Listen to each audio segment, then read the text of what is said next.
Bonsoir, on va commencer, je vous remercie. A priori, on me dit que l'hôtel de ville est fermé, donc on va commencer la rencontre. On aurait aimé que vous soyez plus nombreux. La question le mérite. Mais bon, voilà. Merci d'être là et merci d'avoir patienté. Alors tout de suite, pour commencer, je vais attendre que... Alors, je vais rapidement vous présenter. Donc, je suis avec Omar Allouche. Vous êtes anthropologue, mais vous vivez à Lyon et vous êtes auteur. Fanta, vous êtes professeur en Seine-Saint-Denis, professeur de français. Et vous avez écrit, alors chaque fois je vais présenter le livre. Donc, Omar, Éclat de silence. On en parlera tout à l'heure, mais c'est des textes que vous avez écrits en recueillant la parole de personnes d'entretien depuis 20 ans. Fanta, c'est le récit de votre papa, mais on va en parler plus longuement tout à l'heure. Et Abdelkrim Safi, vous êtes ancien journaliste, ancien enseignant aussi, et c'est votre premier roman, voilà, qui est autour de votre papa. Et la maman. Et de la maman. Et on verra pourquoi tout à l'heure. Et on accueille Moncef Labidi, qui est on peut parler on a sociologue militant, qui est responsable du Café Belleville des Chibani. Et alors, tout de suite, avant de commencer, ce que j'aimerais, c'est que chacun me dise qu'est-ce qu'il met derrière le mot Chibani. Parce que je vous avouerai que moi, c'est un mot que j'ai entendu qu'en France. Je ne l'ai jamais entendu en Tunisie, par exemple. Alors, j'aimerais bien que chacun me donne sa définition du mot Chibani. On va commencer à droite, même si je suis de gauche. Ouais, bonjour à tous, bonsoir à tous. Chibani, c'est des images de personnes, d'hommes et de femmes qui, en France, ont fait leur vie et qui vieillissent.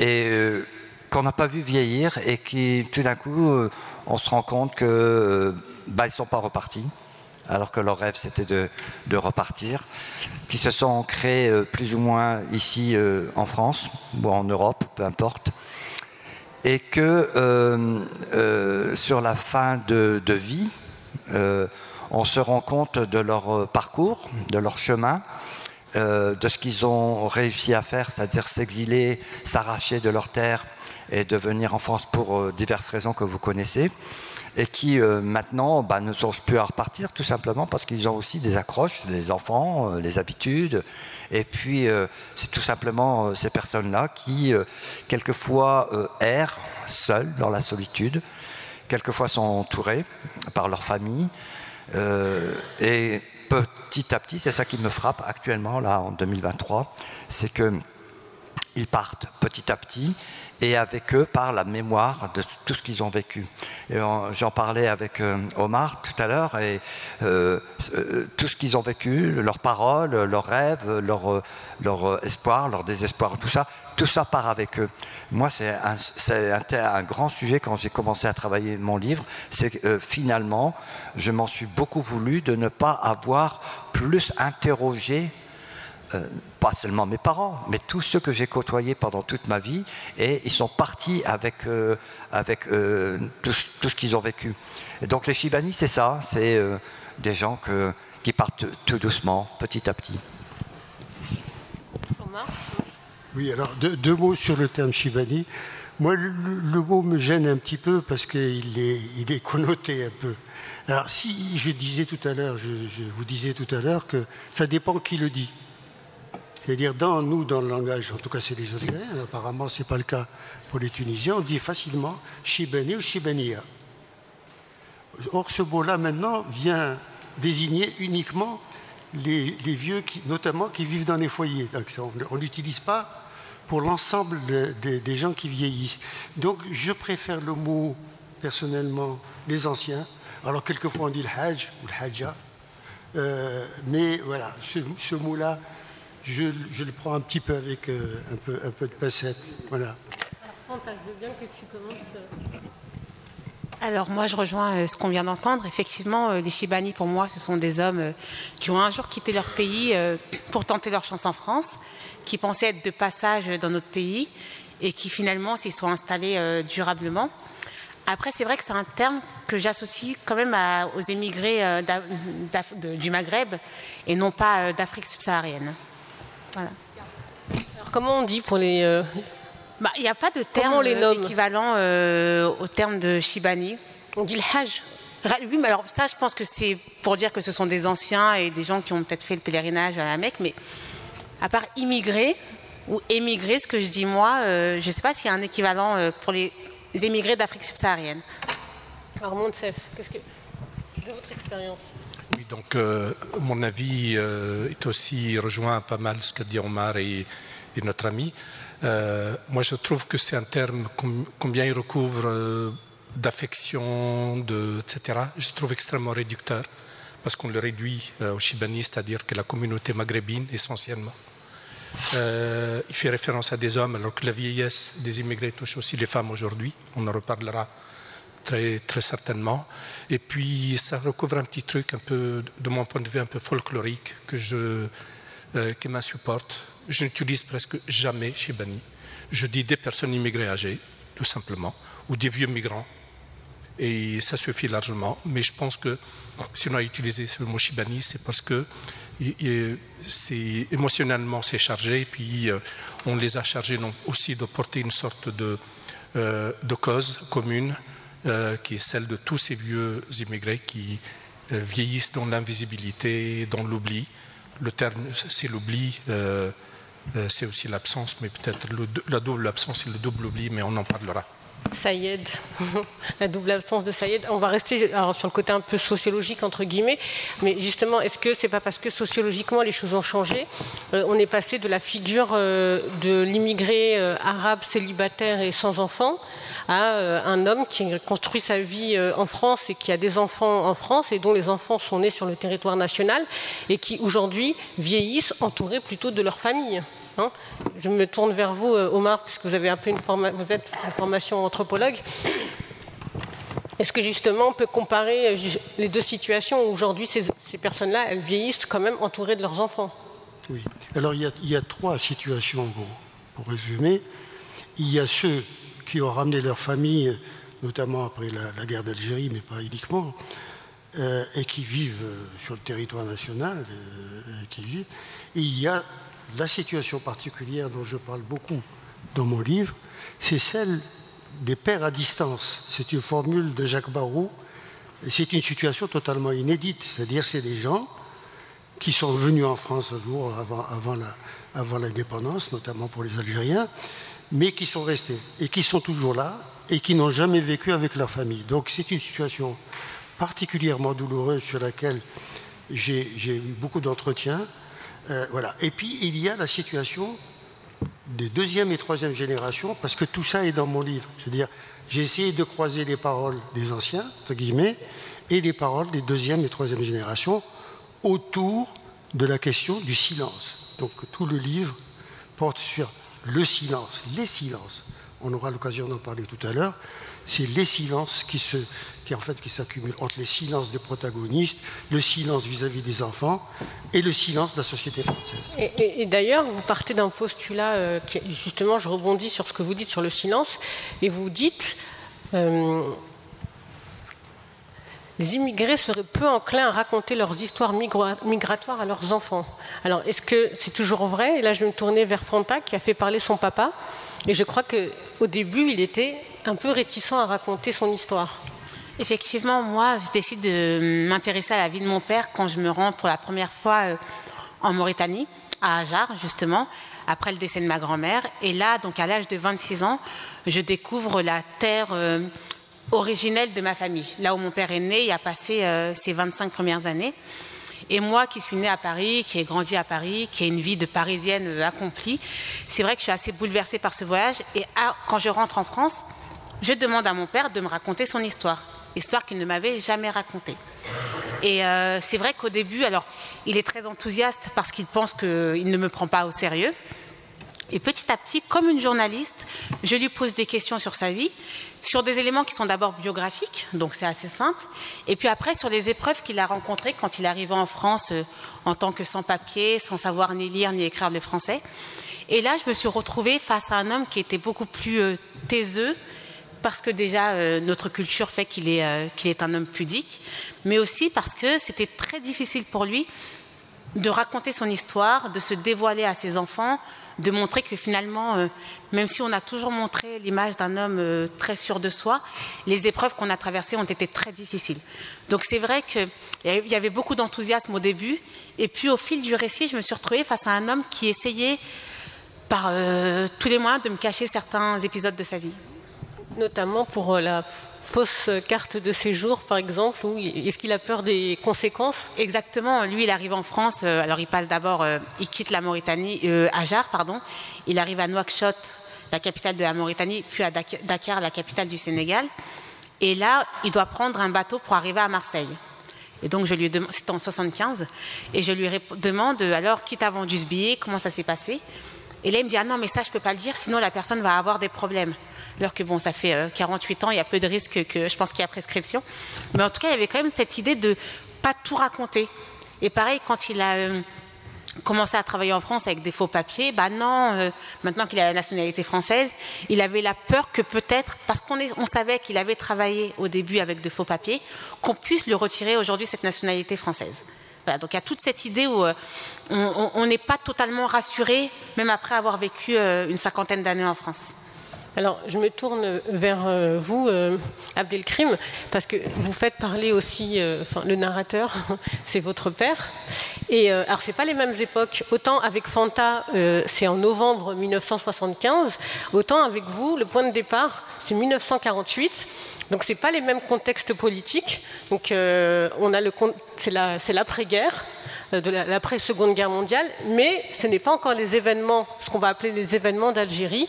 Donc, comment avez-vous réussi à faire parler votre père et comment avez-vous exploré les zones d'ombre? Alors, mon père rejoint votre père, c'est-à-dire qu'il ne parlait pas beaucoup. Et c'est peut-être une question de silence pudique, où il y a un mystère autour de ça. Ma mère parlait beaucoup. Ma mère, elle nous a raconté énormément de choses et on a reconstitué leur histoire aussi en parlant avec les amis, l'entourage, la famille, etc. Donc c'était un travail de reconstitution. Mon père est arrivé en France en 1948.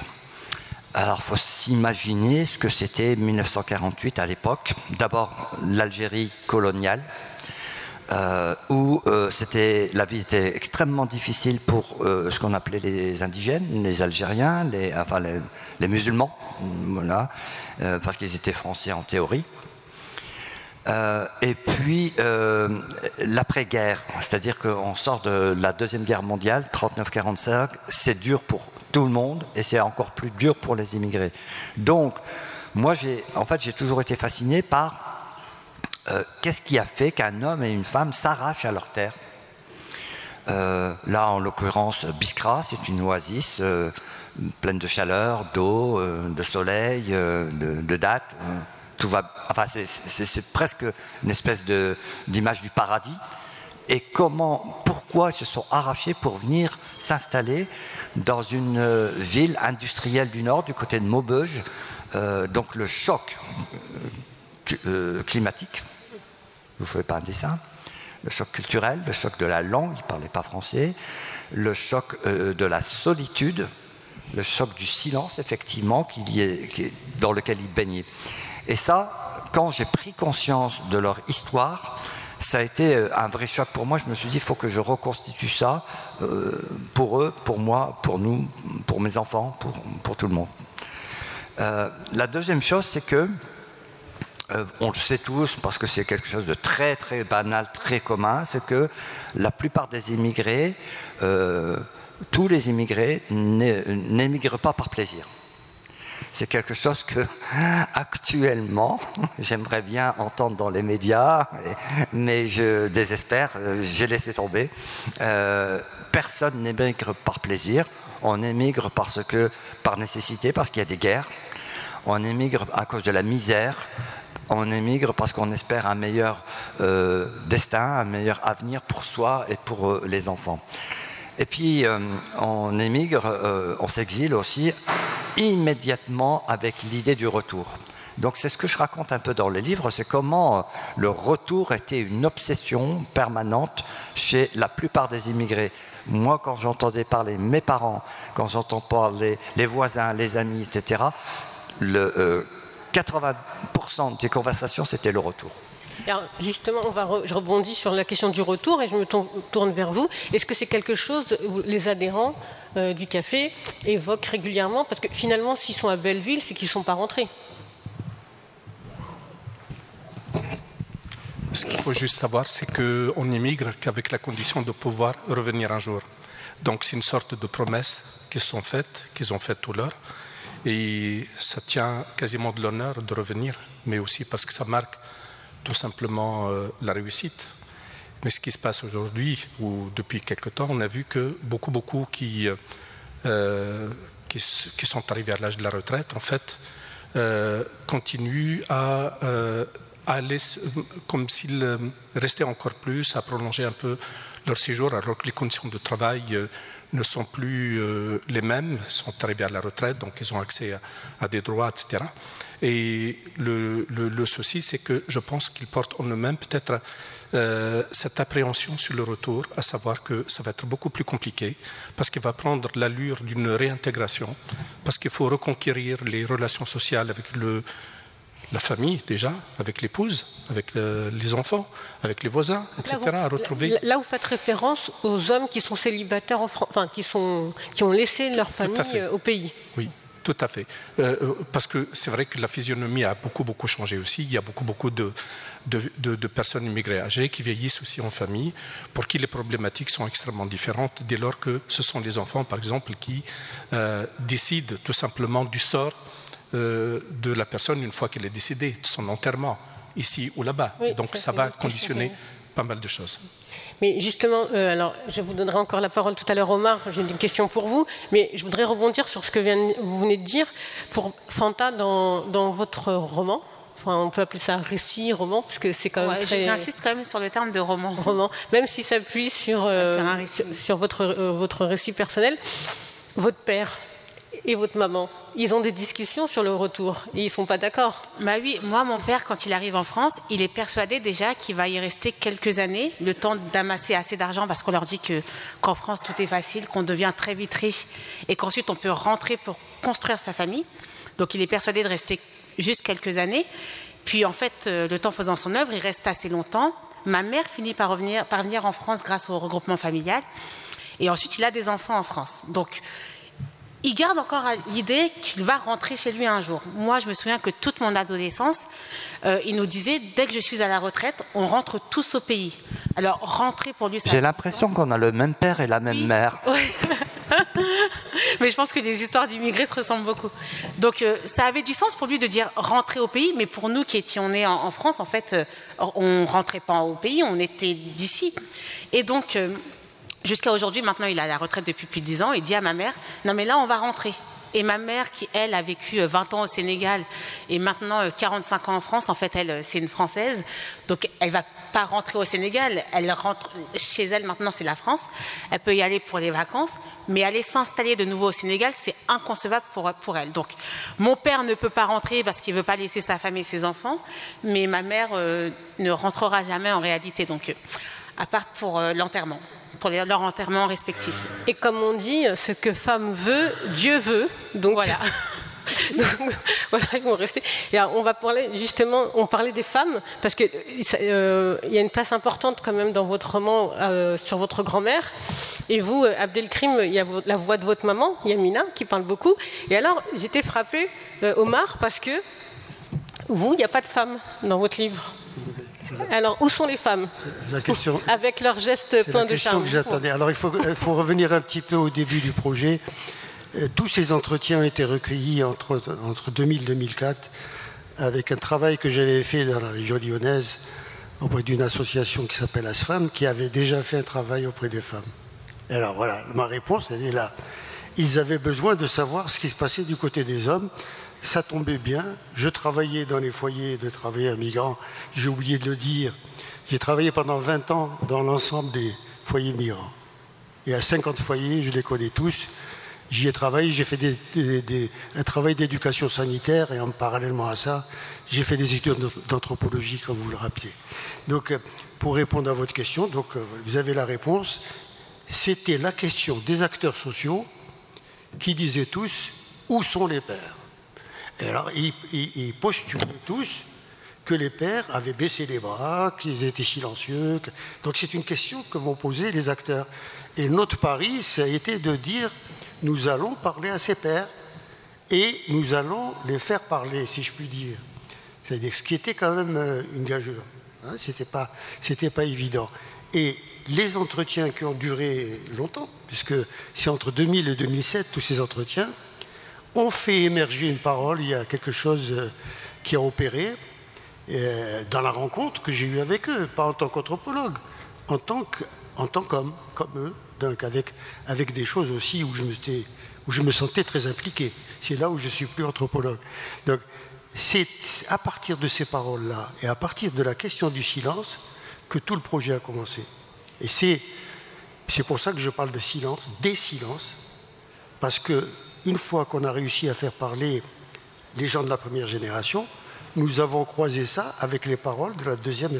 C'est peut-être l'aspect aussi intéressant du livre, c'est que comment des histoires se croisent entre les anciens, entre guillemets, et les enfants qui réclament qu'on leur parle de leur histoire. Alors justement, on a commencé en préambule en disant est-ce que les immigrés c'est peu enclins à raconter leurs histoires? Donc on a parlé des émetteurs et j'aimerais bien qu'on parle des récepteurs. C'est-à-dire que est-ce que les enfants, est-ce qu'il n'y a pas une question générationnelle de dire qu'aujourd'hui les nouvelles générations, on le voit avec la création des podcasts, avec beaucoup de livres qui sont sortis, où il n'y a pas une réappropriation de cette histoire aujourd'hui où la première ou deuxième génération était peut-être moins intéressée. Je ne sais pas qui veut répondre. Oui, c'est une très très bonne question parce que le roman que j'ai écrit l'a été parce que j'étais poussé par mes enfants. Donc troisième génération, parce que la première génération ne songe même pas à écrire.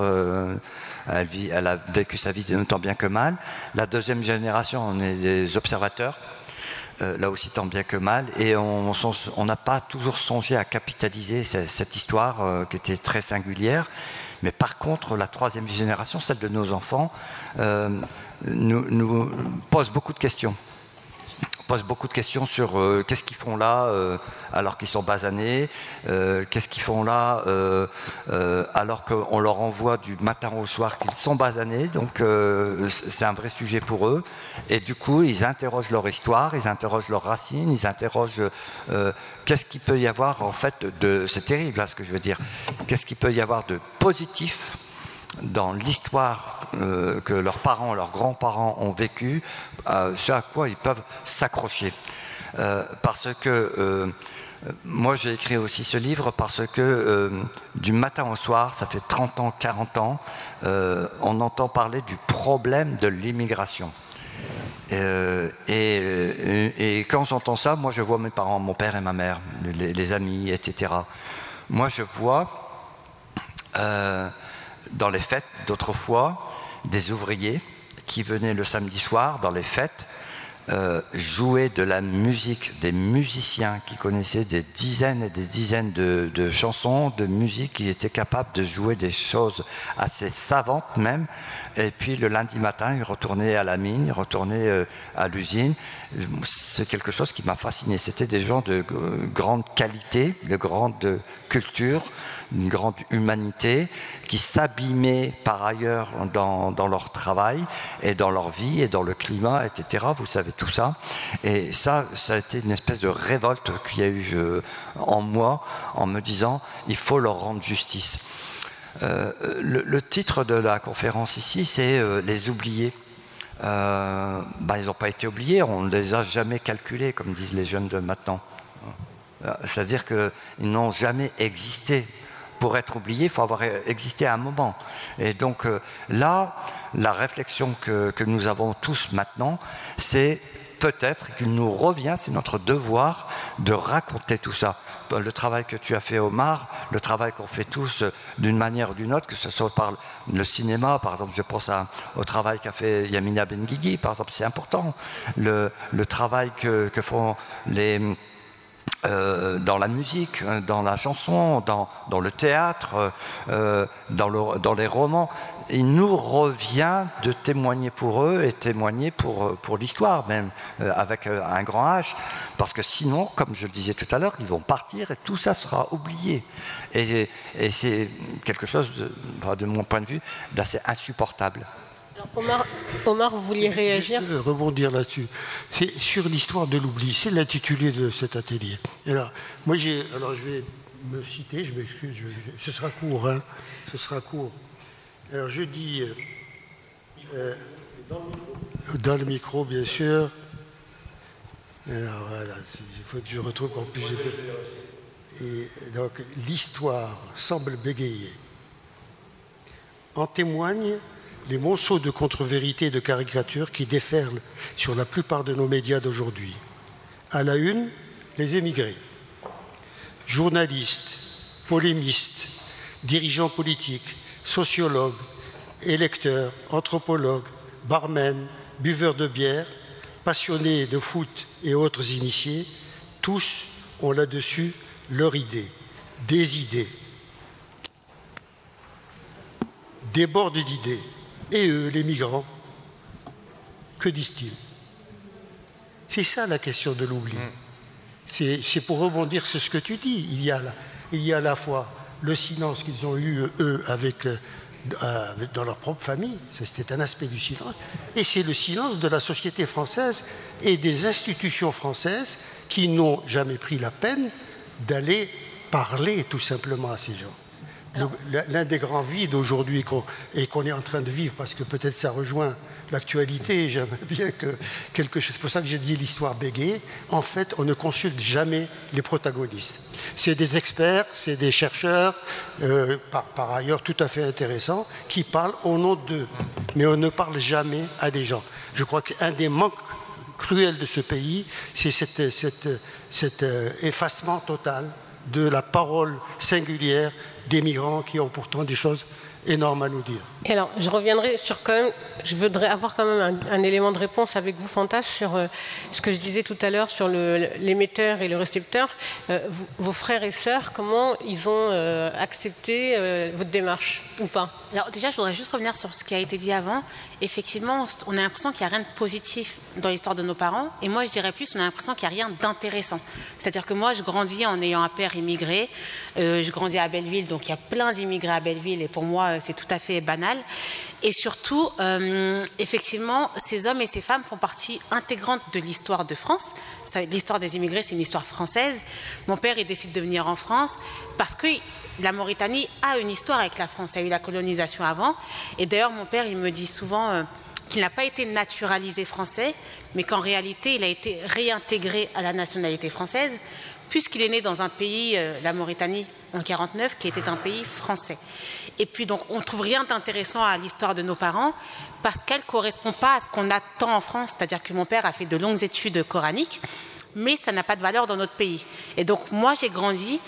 Et même, parfois, je dirais même que j'avais même honte jeune de mes parents, parce que comme ils ne savaient pas lire, pas écrire le français, pour moi, ils n'étaient pas à la hauteur des autres parents. Et donc, j'ai mis du temps à accepter, à intégrer que mon père avait des connaissances, des compétences, mais qu'elles n'étaient pas reconnues dans notre pays, et que ça ne faisait pas de lui un analphabète. Ensuite, sur la question que vous m'avez posée, alors mes frères et sœurs ne m'ont absolument pas prise au sérieux quand je leur ai dit que j'allais écouter l'histoire de mon père et l'écrire dans un roman, mais au fil de l'écriture, au fil du travail journalistique, ils se sont pris aussi un petit peu au jeu, parce que même s'ils étaient plus âgés et plus jeunes que moi, aucun ne connaissait vraiment l'histoire de notre père. On pensait qu'il est arrivé en France avec les papiers d'un de ses cousins et qu'il avait atterri à Roissy-Charles de Gaulle. Absolument pas. En fait, il a pris un bateau. Alors, pas les bateaux que prennent les migrants aujourd'hui, mais c'est quand même une histoire qui est commune. Et du coup, je pense que ça nous a un petit peu remis les idées en place. On s'est rendu compte du parcours de nos parents, on s'est rendu compte des sacrifices qui ont été faits pour qu'aujourd'hui, on puisse être assis autour d'un homme dans un salon et pour qu'on écoute son parcours de vie. Alors, je me tourne vers vous, parce que au MONCEF, on parlait tout à l'heure des oubliés, et vous êtes, et de ne pas entendre les concernés, vous êtes au contact quotidien avec les concernés. Qu'est-ce qu'ils vous disent ? Alors, je précise d'abord que je suis à la retraite depuis 5 ans, ayant confié donc les commandes à une équipe que j'ai formée et tout, du Café Social. Et donc, moi, ce que j'entends donc de toutes ces personnes, c'est vrai qu'elles venaient seules, même si ce ne sont pas seulement des hommes qui viennent, mais ce sont aussi des femmes qui... On parlera peut-être un peu tout à l'heure de la question des femmes, parce qu'il me semble qu'il y a vraiment un intérêt, un grand intérêt à la fois de la recherche, etc. Moi, tout ce que je sais de ces personnes, c'est qu'ils ont des histoires à peu près comparables, de personnes qui ont quitté des endroits où l'herbe ne pousse plus, où les animaux ne trouvent plus à paître.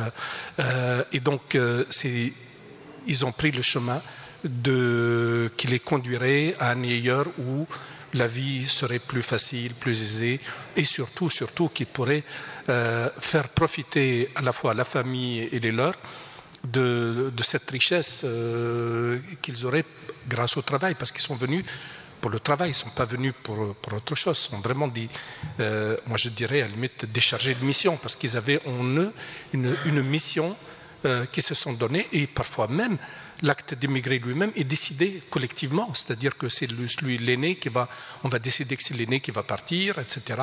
Et il a une sorte de contrôle social à distance, parce qu'en travaillant, il faut qu'il économise, qu'il ne dépense pas tout cet argent-là que pour lui, pour ses plaisirs, qu'il résiste un peu aux tentations donc, de ce pays, et qu'il pense surtout aux autres en renvoyant par exemple de l'argent ou en l'apportant. Et voilà, donc il y a cette double responsabilité d'être à la fois un père de famille quand ils ont leurs enfants en France, et en même temps de gérer la famille qui est restée au pays. Mais oui, c'est une sacrée responsabilité. En plus, découvrant un pays pour la première fois, ne parlant pas sa langue, ne connaissant pas ses us et ses coutumes, c'est à la fois, avec la charge de travail, c'est aussi une autre charge mentale qui est extrêmement importante, qui est tournée vers une sorte de survie dans un pays dont ils ne maîtrisent pas du tout les codes. Donc imaginez le désarroi de certaines personnes quand elles se retrouvent dans un supermarché à essayer de nommer ou dire qu'est-ce qu'elles veulent, qu'est-ce qu'elles désirent, par exemple, se procurer, combien ça coûte, etc.,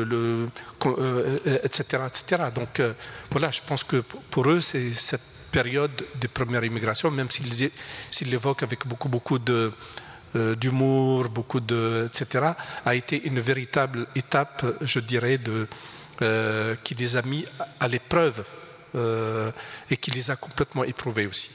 Et aujourd'hui, il y a la question de la mort. On l'a vu avec le Covid et la difficulté de ne pas pouvoir enterrer les anciens, pour ne pas dire Chibani, les anciens au pays. Alors, et vous, il y a cette question. Alors, c'est plus délicat parce que c'est Sénégal, Mauritanie, mais au final, votre père, quand vous parlez de la mort, qu'est-ce qui vous évoque ?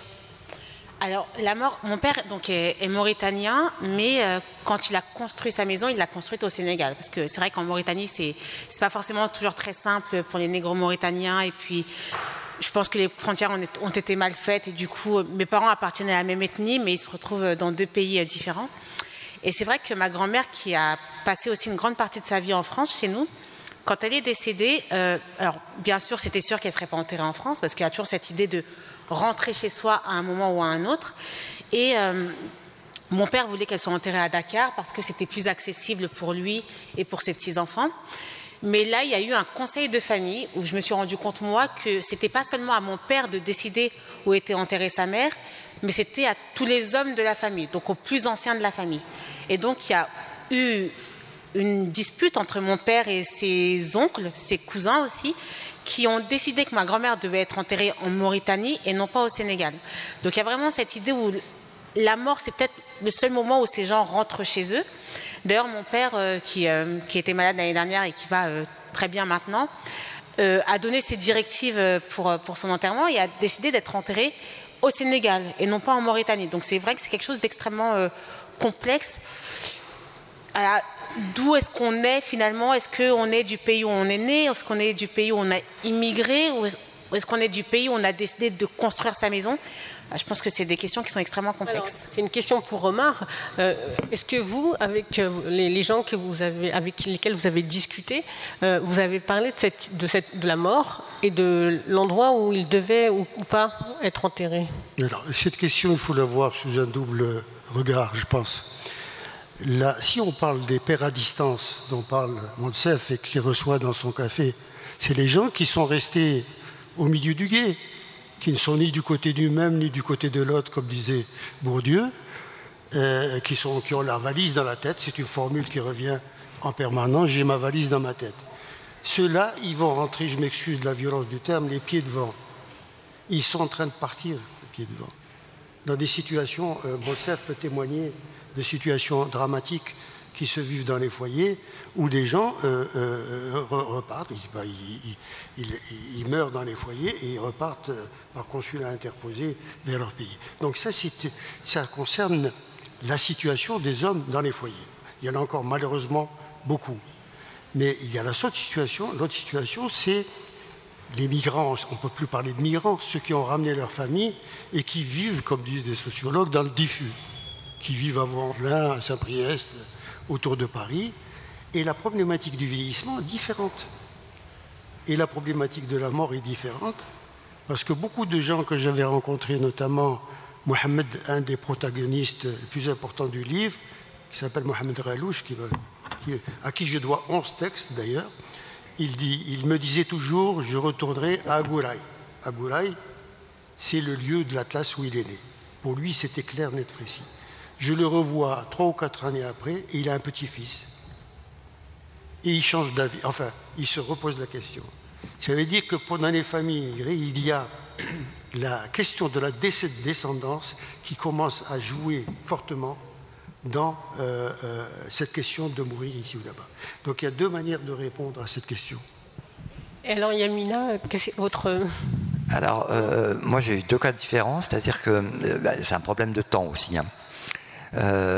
Donc mon père est mort en 73 et à l'époque, donc algérien, il y avait une association qui s'appelle l'Amicale des Algériens en Europe qui faisait une caisse de solidarité pour payer les funérailles et l'envoi en Algérie du corps. Ça existe encore aujourd'hui, hein. Ils cotisent encore. Oui, ça cotise encore de moins en moins, mais ça cotise, faute de combattants si je puis dire. Et puis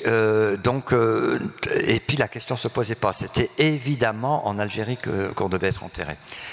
Pour Yamina, c'était une autre histoire parce que nous, on n'en parlait pas évidemment de cette question-là.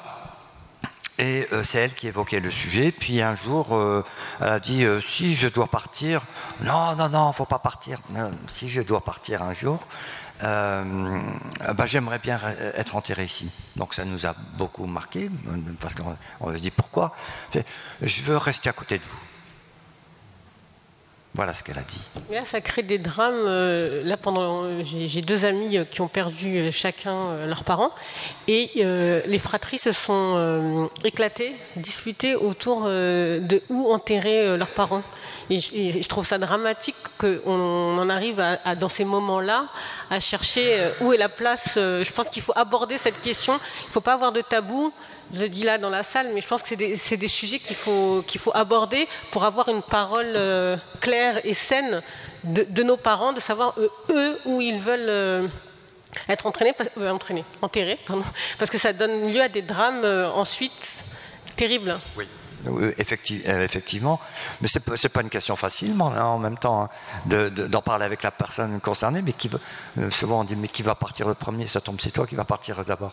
Et donc premièrement c'est extrêmement délicat, le fait d'y penser, de l'évoquer, ça bouleverse tout de suite des choses insupportables, c'est-à-dire la disparition de l'autre, du père, de la mère, etc. Et puis, que ce soit les Chibani, ou les enfants, ou les petits-enfants, etc., c'est quelque chose qu'on évacue, vous avez raison. Il faut en parler, mais c'est pas aussi simple que ça d'en parler. Quand on a la chance que la personne concernée, entre guillemets, en parle, c'est super, mais sinon, après, ça peut donner effectivement des déchirements, parce que, dans le fond, quelle question plus importante que ça dans la vie? C'est-à-dire qu'à un moment, en fait, la question c'est comment honorer aussi la personne, où l'enterrer, comment lui rendre hommage, comment perpétuer sa mémoire, etc. Ça peut être dans un cimetière à 6000 km ou dans un cimetière à 2 km qu'on visite tous les jours. C'est le choix qu'a fait Yamina. Donc c'est un vrai sujet extrêmement douloureux. Et justement, tout à l'heure, vous avez employé une formule, la mémoire qui part. Alors, je ne sais pas si vous avez remarqué, et Monsef, je pense que vous êtes le plus apte avec Omar à répondre à cette question, mais est-ce que vous avez remarqué que souvent, les personnes âgées venues du Maghreb sont plus souvent malades d'Alzheimer, par exemple? Est-ce que vous avez fait le lien? Il y a quelques études qui montrent que Alzheimer touche plus les hommes immigrés. Donc, est-ce que c'est quelque chose qui vous a frappé, vous, dans vos travaux respectifs? Ou s'il avait Alzheimer, pour moi, c'est un Alzheimer social, beaucoup plus, qui résulte donc de l'isolement, de la solitude, de la précarité, parce que les gens, les personnes immigrées âgées, au regard de leur parcours de vie, professionnel, etc., se retrouvent avec des petites retraites. Donc, ils sont obligés de rester ici. Rester avec une petite retraite, où est-ce qu'on est logé? Bien sûr, c'est dans petits réduits, dans des hôtels meublés, dans lesquels ils ont toujours logé, etc., ou dans les foyers, etc. Et je veux dire, c'est un espace social qui est complètement atrophié, rétréci, pas du tout enrichi, et avec la distance aussi de la famille, la peur aussi, parce qu'on parle de la mort, la peur de mourir, et mourir seul, peut-être d'être découvert à l'odeur, par le voisin, au bout de 3 jours, qui s'inquiète de ne plus le voir, et puis un jour, il se dit, il y a quelque chose qui... Parce que c'est une réalité dans les foyers. Juste par rapport à la question évoquée, il y a quand même une crainte extrêmement forte chez ces personnes que deviendrait le corps une fois que la personne décède. C'est malheureux, mais il y a des traitements extrêmement différents au niveau du rapatriement du corps. Comme on sait que ce qui est très très cher pour chaque migrant, c'est de se savoir enterrer dans son pays et si possible dans son village natal. Il se trouve que par exemple certains pays se sont organisés pour la prise en charge du rapatriement de la dépouille soit prise intégralement par le pays. La Tunisie par exemple. Voilà. C'est pas parce que je suis tunisienne, hein, mais c'est parce que... Voilà. La Tunisie, depuis, elle a vendu l'immigration avec l'idée de si quelqu'un meurt, on le rapatrie. Ils ont été même jusqu'à rapatrier les fœtus à un moment donné. D'accord ? C'est pas du tout le cas de tout le monde. Le Maroc s'y est mis il y a quelques années, c'est à son honneur, avec la Banque Chabi, c'est-à-dire une assurance donc, qui garantit le rapatriement de la dépouille. Mais cependant, pour les Algériens, s'ils ne sont pas kabyles, s'ils ne cotisent pas dans des tontines, dans des associations villageoises, qui non seulement prennent en charge, je veux dire, la vie du village, les équipements, etc., mais aussi s'occupent du rapatriement de la dépouille via une sorte d'assurance. Pour les Algériens, c'est extrêmement différent. C'est-à-dire qu'il y a une vision des autorités algériennes par rapport à l'immigration qui a toujours dit, nous, l'immigration, limite, les immigrés n'ont qu'à revenir. Hein, pour nous, ce n'est pas du tout un problème. Et du coup, cet aspect-là de la mort n'est pas du tout pris en compte. Et je le sens vraiment dans la détresse, quelquefois, quand la personne surtout est malade, qu'elle ne connaît pas du tout, elle n'a pas compris à son pronostic par les soignants, etc., etc. Et on sent que le corps est en train de lâcher, etc. Se pose cette question, mais vraiment avec inquiétude. Et certains même anticipent un tout petit peu l'avènement de la mort en repartant. Et on sait qu'à un moment donné, ils sont morts au pays, sont enterrés au pays. Je veux dire, ces questions-là sont extrêmement pénibles et douloureuses. Heureusement, pour les familles, les personnes immigrées âgées qui vieillissent en famille, la question est répartie autour donc, des enfants, autour des je dirais, de la famille un peu élargie, etc., qui donnent un avis. Et ça s'accompagne aujourd'hui d'une revendication portée par beaucoup de personnes sur les carrés musulmans pour pouvoir enterrer donc, les mourants et leur rendre hommage en allant leur rendre visite. Surtout, pour revenir à la question d'Alzheimer, je n'ai pas envie de dire qu'ils sont prédisposés à être psychologiquement fragiles et du coup ça les entraîne sur ce terrain où on s'oublie soi-même, parce que l'Alzheimer c'est s'oublier soi-même. D'accord, le thème aussi de cela. Moi je trouve que c'est beaucoup plus une sorte de vie après la retraite. On ne rencontre plus les copains de l'usine, on sort un peu etc. Un espace extrêmement atrophié, fait de petites promenades autour du foyer, etc., dans le jardin public, etc.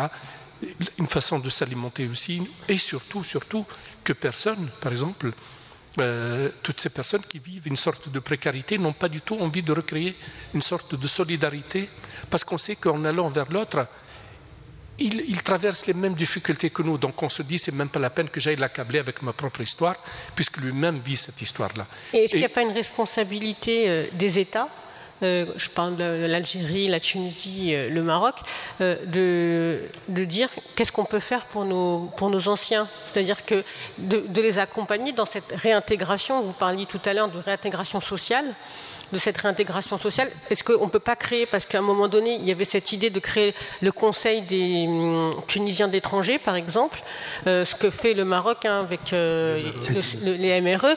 Est-ce que ce n'est pas de la responsabilité des États d'origine, alors? Moi, j'ai toujours pensé que la question de l'immigration, quand on est immigré ici, on est immigré de l'autre côté. Donc, les deux parties sont fortement concernés par la question.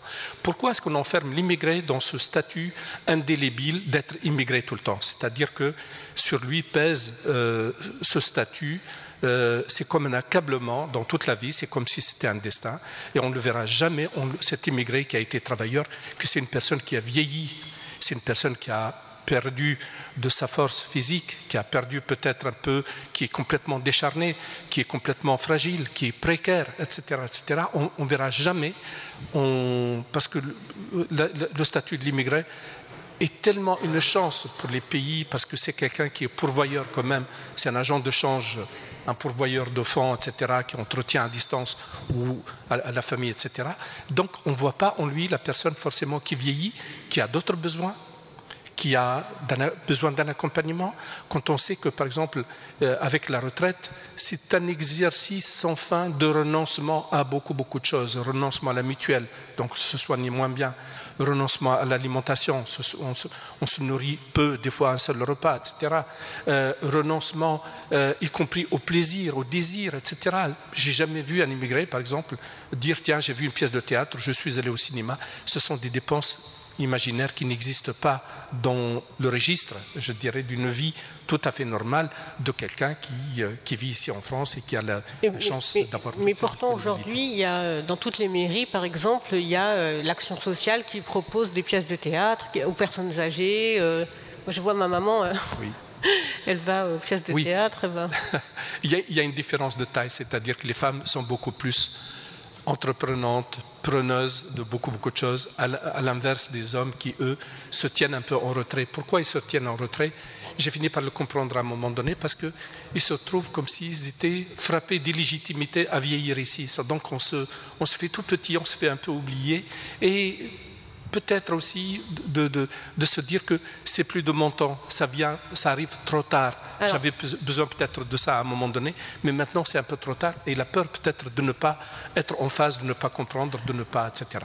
Je vous rassure, le sentiment d'illégitimité pour les femmes, c'est quelque chose qu'on connaît très bien aussi. Je crois que vous vouliez réagir. Je voudrais rebondir sur votre question. Alors je vais prendre un peu la casquette de l'acteur de santé que je suis. C'est-à-dire que quand vous posez la question de l'Alzheimer, vous posez la question d'un homme qui est perclus de maladie. Je dis bien qui est perclus de maladie. C'est-à-dire c'est la situation des gens, des ouvriers de manière générale, mais encore plus difficile et plus violente, parce qu'au silence symbolique, au silence dont on parle depuis tout à l'heure, s'ajoute le corps en panne. J'ai un texte que j'ai appelé de la kulchit. La kulchit, c'est un mot qui a été inventé par Issam Idriss, un anthropologue d'origine sénégalaise, je crois, et qui avait parlé de mots. Ils ont inventé, les psychiatres ont envoyé un mot qui s'appelle kulchit. C'était un assemblage de mots. Kul, c'est tout. Kulchi, et puis il y a le mot it qui indique l'affection, l'infection, la kulchit. Et c'est le mot exact, c'est-à-dire que quand vous dites, c'est des gens qui meurent très très vite après, qui ne profitent pas de leur retraite. C'est-à-dire que c'est un malheur qui s'ajoute au malheur. C'est-à-dire au malheur d'avoir vécu seul, au malheur de ne pas avoir transmis les choses à leur famille, se rajoute le malheur de la faim. On parle depuis tout à l'heure de la faim. Donc ils ont à peu près tout le tableau pathologique. Et une fois qu'on a dit ça, j'aimerais, si c'est possible, qu'on revienne au vivant, parce que pour terminer quand même sur quelque chose, parce que j'ai pas envie de noircir le tableau plus qu'il n'est. Le tableau est très mauvais concernant les pères à distance.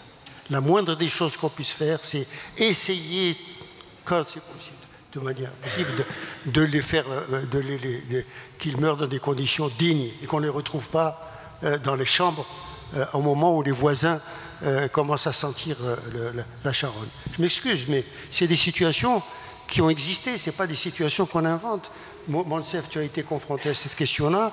Dans les foyers dans lesquels je suis, il n'y a plus énormément de cas de gens qui sont morts seuls dans leur chambre. Ça, c'est inacceptable dans un pays comme celui-ci. Inacceptable. Alors, il y a eu des avancées où on a changé la loi pour que les Chibani, comme on dit tout à l'heure... Alors, des avancées, je laisserai peut-être après Monsef en parler, il devra peut-être dire des choses, mais rapidement, pour qu'on puisse aussi parler avec la salle après. Très vite. En 2013, donc, les présidents donc, des chambres, c'est-à-dire des députés, sénateurs, ont décidé, un peu tardivement, mais bon, on en était réjouis, de mener une mission d'information parlementaire sur la situation des immigrés âgés avec l'intention de l'améliorer. Ils ont très bien travaillé, ils ont visité plein de lieux, plein d'endroits, ils se sont déplacés au Maroc pour rencontrer des autorités, rencontrer des gens qui sont revenus. Et puis finalement, bon, il y a eu un rapport qui est absolument magnifique. Alexis Bachelet, qui était donc le secrétaire de la mission, il a fait un plaidoyer extrêmement brillant, très touchant, etc. Mais ça restait que de bons vœux, des vœux pieux, c'est-à-dire qu'aucune amélioration, rien que des propositions d'amélioration, mais on sait qu'on ne s'est pas du tout approprié, par exemple, par les administrations, on ne s'est pas du tout intégré, par exemple, dans des lois, etc.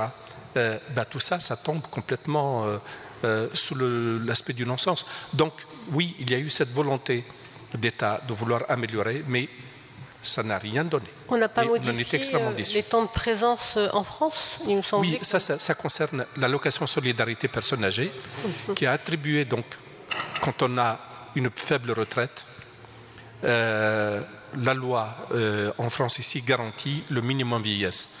Pendant longtemps, le minimum vieillesse n'était pas du tout accessible aux personnes qui ne sont pas françaises. Donc il y a eu l'arrêt Mazari, c'est un monsieur à Grenoble, pour qui des associations, le GRAVE, par exemple, le groupe de recherche sur les vieillesses, sur la vieillesse des immigrés, qui ont été vraiment très pionniers, qui ont porté l'affaire devant des tribunaux européens, etc., et qui ont fini par gagner et faire que l'ASPA, à l'époque c'était une minimum vieillesse, soit accessible aussi aux non-français.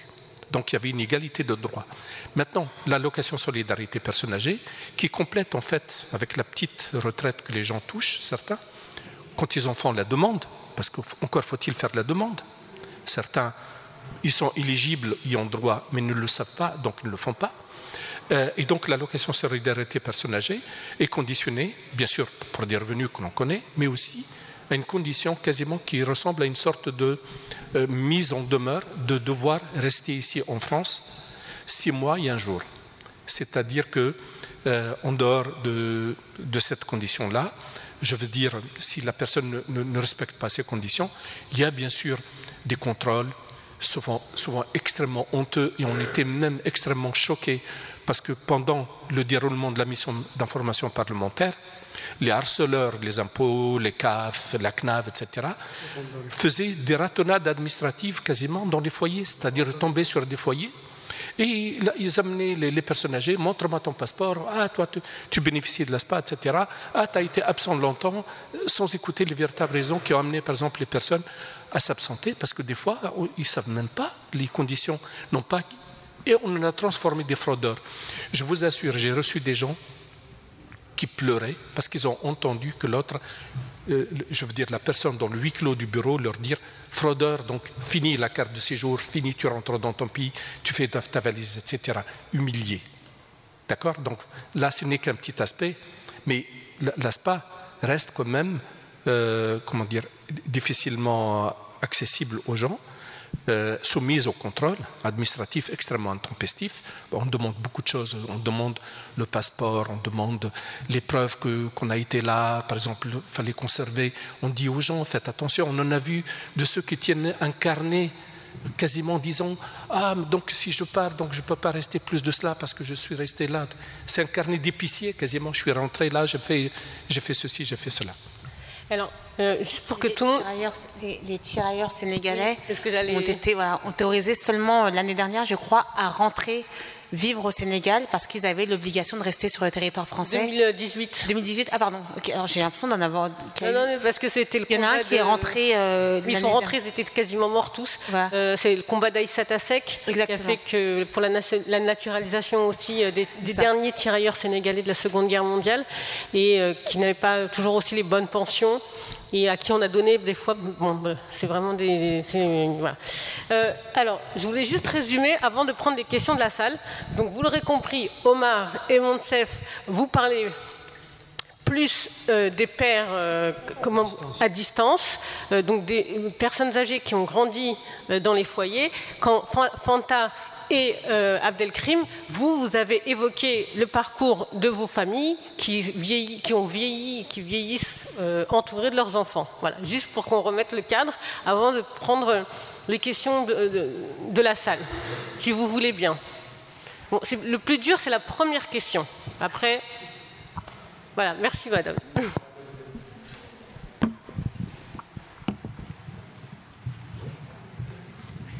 Oui, bonsoir et merci. Omar, j'ai lu ton livre en juillet, au moment où il y avait les émeutes, enfin très peu de temps après. Et ce qui m'a semblé vraiment très important là-dedans, c'est ce que tu dis sur la parole des pères aux fils. Parce qu'on a souvent évoqué que justement, le problème, soi-disant, des émeutiers, c'était souvent qu'ils étaient dans des familles monoparentales où les pères étaient absents. Et ça m'a semblé un point important qu'il faudrait peut-être resituer, puisque effectivement les entretiens que tu as faits datent déjà d'une dizaine d'années. Mais voilà, je crois que c'est un point qu'il faudrait creuser, la parole des pères aux fils. Tu as une question ou c'est... Non, d'accord. Remarque, enfin, parce que ça m'avait semblé vraiment arriver à point, cette lecture, par rapport aux événements qui se passaient à ce moment-là, et que ton livre était très intéressant là-dessus. D'ailleurs, Omar, vous pouvez peut-être dire un mot sur comment vous avez choisi les récits. Alors, les récits ont été choisis, il n'y a aucune exhaustivité. Je précisais tout de suite que ce n'est pas un travail d'anthropologue au sens strict, même si ma démarche est anthropologique. C'est une démarche, je qualifierais, d'humaine. Voilà. C'est des humains qui sont en face de moi, et d'ailleurs, je me sens très impliqué, y compris sur des questions que je n'imaginais pas au départ. Alors, j'ai juste un petit insert là-dessus, à propos de mon implication. Je me suis rendu compte, en discutant avec ces gens-là, que finalement, je portais à ma façon, moi qui ai quitté mon pays en 92 au moment de la décennie noire, des questions que se posaient mes compatriotes. Je parle des Algériens qui sont venus pendant la guerre, qui se traînent une culpabilité énorme parce qu'ils ont quitté le pays au moment de la guerre. C'est une problématique qui se surajoute à la... Et c'est une des choses qui explique en partie le silence des pères. C'est-à-dire qu'ils ont vécu l'humiliation.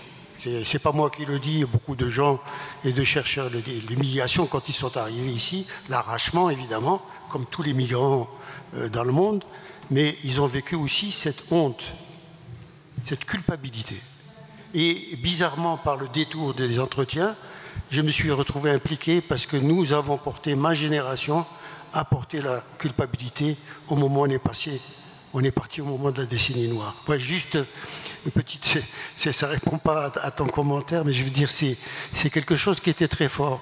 Mais alors, pour revenir à la question de la mémoire, ceux qui obèrent la mémoire, même si nous avons des éclats, là, des verbatims qui parlent de ça, c'est cette question qu'on n'a pas envie de raconter. D'abord parce qu'on peut dire que culturellement, c'est une génération qui n'a pas l'habitude de parler dans la tradition. Comme mon grand-père, quand je disais « moi je », il me disait « chut, le jeu est oni ». Le jeu est oni. C'est-à-dire on ne parle pas en son nom. Et d'ailleurs, c'est très troublant parce que lorsque j'interrogeais les gens, ils me disent « qu'est-ce que tu veux que je te raconte, Omar ?» C'est une histoire d'ouvriers. Alors, il a fallu les convaincre que les histoires d'ouvriers n'étaient pas interchangeables. Et sur les 54 textes, on a 54 personnes différentes qui parlent. Donc ça, c'est aussi la question de dire la richesse aussi des parcours. Tous ne réagissent pas. Entre les deux Arméniens, le bas normand, celui qui vient du Calvados et ceux qui vivent dans les foyers ou dans l'habitat à Vanvelin ou la Guillotière, on a des parcours humains. Tu avais envie aussi de raconter quelque chose de l'ordre de l'humain et que dire les histoires d'humains ne sont pas interchangeables. Voilà. Je suis parti peut-être sur autre chose. Vous avez utilisé une très belle expression, Le silence des pères, qui est aussi un très beau roman de Rachid Benzine, qui aurait dû être avec nous ce soir, mais qui est retenu à l'étranger. Je crois qu'il y avait une autre question. Moi, c'était pas vraiment une question, c'était pour vous remercier déjà par rapport à tout ce que vous avez dit. J'aurais voulu savoir aussi qui vous étiez, parce que vous n'êtes pas présenté, vous avez présenté tout le monde. Ouais. Et ce que je voulais dire aussi, c'est que je rejoins un petit peu les intervenants, où moi j'ai fait un film documentaire que j'ai fait cadeau à ma mère. C'était un one-shot donc sur la ville de Sevran. C'était des témoignages de femmes issues de la diaspora algérienne. Donc c'était l'année dernière, puisque c'était les 60 ans de l'indépendance de l'Algérie. C'était vraiment à titre identitaire pour moi, qui suis issue de la deuxième génération. Mes enfants aussi, qui sachent un petit peu l'histoire, parce qu'on ne sait pas vraiment. Et je rejoins beaucoup l'écrivain, je sais pas, Abdelkrim. Et le retour que j'ai fait de tout ça, parce que c'était très très très poignant, hein, les histoires de femmes, et il y a beaucoup de pudeur aussi avec les mamans, et je les ai appelées les invisibles, les oubliées, et grâce à elles en tout cas, ce qu'elles ont mis en avant, parce qu'il y a les mariages forcés, nous on a aussi quelques séquelles aussi, hein, parce qu'on a observé enfin, moi petite, quand je voyais ma mère se faire humilier à travers les administrations parce qu'elle ne savait pas lire et écrire, c'était une étrangère, ils ont beaucoup beaucoup souffert, et je tenais vraiment aussi que le débat public, la politique familiale, voilà, c'est que nous, comme Fanta, on a eu, grâce à nos parents, à leur parcours, leur histoire de souffrance, de grosse souffrance, la liberté. Donc je remercie Madame la France. Voilà, je remercie ma mère, et c'est un peu comme vous parliez aussi de où est-ce que tu veux être enterré. On en a parlé, moi j'étais avec mes frères et sœurs, parce que c'est vrai qu'il faut en parler, et ma mère veut être enterrée en France. Il y a 20 ans de ça en arrière, c'était l'Algérie, hein. Voilà. Mais il y a ses enfants, il y a ses petits-enfants, et voilà. En tout cas, bravo à vous tous. Merci. Mais d'ailleurs, Abdelkrim donne vraiment la parole à Yamina. Alors, juste en une phrase, alors moi je suis Nadia, c'est écrit Nadia Troubissafsaf, et je suis rédac chef d'un magazine qui s'appelle Le Courrier de l'Atlas. Et j'ai le plaisir de venir assez régulièrement au Maghreb des livres présenter des ouvrages que j'ai pu écrire, dont une bande dessinée sur Kaltoum. Voilà. Pardon. À toi. Yamina, la place des femmes. Yamina. Alors, depuis le début de cette rencontre, il est absolument normal de parler des difficultés, de tous les drames que les gens ont vécu, etc. Mais dans le livre que j'ai écrit, moi j'ai aussi, à un moment, je me suis dit, mais il y avait beaucoup d'humour, on rigolait, c'était joyeux malgré tout, hein, et le tout, vous savez ce que c'est. mais qu'est-ce qu'on rigolait aussi. Les gens avaient une sorte d'envie de dépassement de leurs conditions par la fête, par l'humour, par leurs enfants, par le fait de se moquer les uns des autres, etc. Tous ceux qui ont vécu des situations comme ça le savent. Et moi, j'ai essayé de raconter ça parce qu'il n'y a pas que la misère. Oui, il y en avait. Merci de parler des humiliations de l'administration. Je parle des humiliations d'une assistante sociale. Qui est venue, on a été témoin de ça, qui a humilié Yamina, qui est ma mère, donc qui est le personnage principal du livre, qui l'a humiliée parce qu'elle ne parlait pas très bien le français, etc. Et elle dit quoi, je comprends pas ce que vous dites, répétez. Donc nous on disait voilà, maman elle dit que c'est la situation difficile. Bah voilà, c'est pas compliqué de le dire comme ça, mais ça marque, hein. Les tutoiements. On l'oublie, ça? On l'oublie? Jamais. C'est un aspect qui n'est pas évoqué, qu'on n'a pas évoqué. C'est le fait de préciser ce qu'on n'a pas dit depuis tout à l'heure, que la majorité des gens qui sont venus pendant la guerre ou après la guerre, quelle que soit l'origine, étaient analphabètes. C'est-à-dire que c'est une dimension qui complique la donne. C'est-à-dire que l'institution n'est pas outillée ou ne s'est pas outillée pour répondre à des questions. Il n'y a strictement aucune curiosité, ça je le dis de la part des acteurs parce que j'ai fait des formations sur ces questions-là, sur la culture de l'autre. D'où tu viens du Sénégal, de Mauritanie, d'Algérie, il n'y a aucune question. On est dans un pays auto-centré. Je le dis, enfin je prends le risque de le dire, culturellement, il n'y a pas de curiosité vers les autres. Ça, c'est un aspect. Et l'analphabétisme a beaucoup joué dans cette humiliation d'un Passaïfi. C'est-à-dire, si le gars qui est devant le guichet de la SNCF et qui est avec son petit papier et qui n'arrive pas à dire rapidement qu'il va aller à tel endroit, c'est très humiliant. Et il n'y a rien qui est prévu, il n'y a rien qui a été mis en place pour faire des médiations, pour essayer d'aider, pour former les gens, à dire, ben, les gens, c'est une difficulté énorme lorsqu'on est dans un pays dans lequel on en arrive. Et malheureusement, beaucoup de gens que tu côtoies, que tu as côtoyés qui dans les foyers, jusqu'à la fin ne parlaient pas français. Ils baragouinaient, ils avaient le français du chantier, c'est tout. Et comment vous voulez vivre où tout devient un obstacle? Alors je ne parle pas de la retraite. C'est un parcours du combattant. C'est le conflit entre la culture de l'écrit et la culture de l'oral. Ce pays n'est pas préparé à la culture orale parce on est immergé dans l'écrit partout. Après, on n'est pas que ethnocentré, il y a aussi beaucoup de parisianisme aussi. Enfin, je veux dire, Paris ne regarde que Paris. Enfin, je veux dire, c'est pas aussi, il y a cette dimension-là. Mais je crois qu'on a tous des événements, des moments comme ça d'humiliation qui nous ont marqués au fer.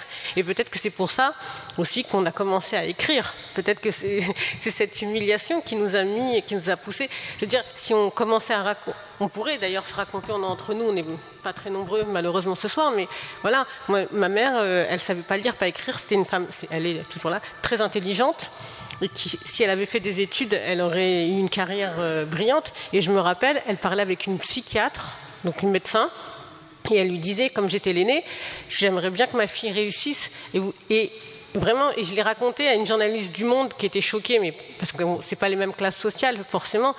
Elle m'avait dit, cette dame, enfin elle avait répondu à ma mère et moi j'étais à côté d'elle et elle lui a dit, vous savez Zina, on aura toujours besoin de femmes de ménage en France. Oui. Moi j'étais l'aînée, donc mes parents ne savaient pas lire ni écrire et je peux vous assurer que c'est ma colonne. Vous avez mal tourné dans la vie, on dirait. Pardon ? Vous avez mal tourné dans la vie, on dirait.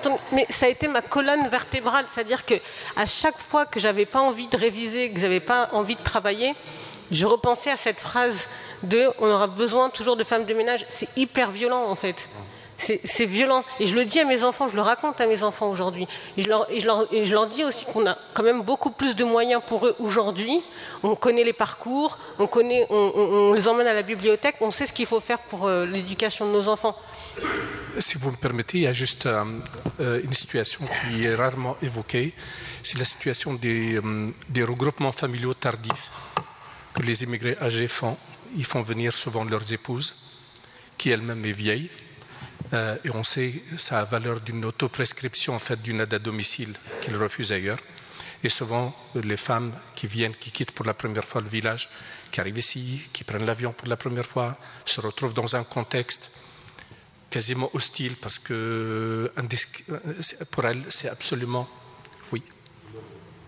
On arrive à la fin? Non, mais vous terminez votre propos. Ah oui. Et donc, souvent, ces personnes viennent pour être au service de, je veux dire, d'un mari qui perd, je veux dire, un peu d'autonomie, qui est complètement perdu, etc. Et souvent, elle prend ce relais comme une flamme pour préserver le peu de droits dont la personne âgée dispose, le mari dispose. Et souvent, ça se passe aussi, c'est que les femmes décident de repartir au pays et les immigrés âgés le vivent comme un nouvel échec qui s'ajoute aux autres échecs, l'impossibilité d'un retour, y compris ici sur place, c'est-à-dire que la femme, quand elle vient, c'est une façon d'accomplir ce retour. Merci. Oui,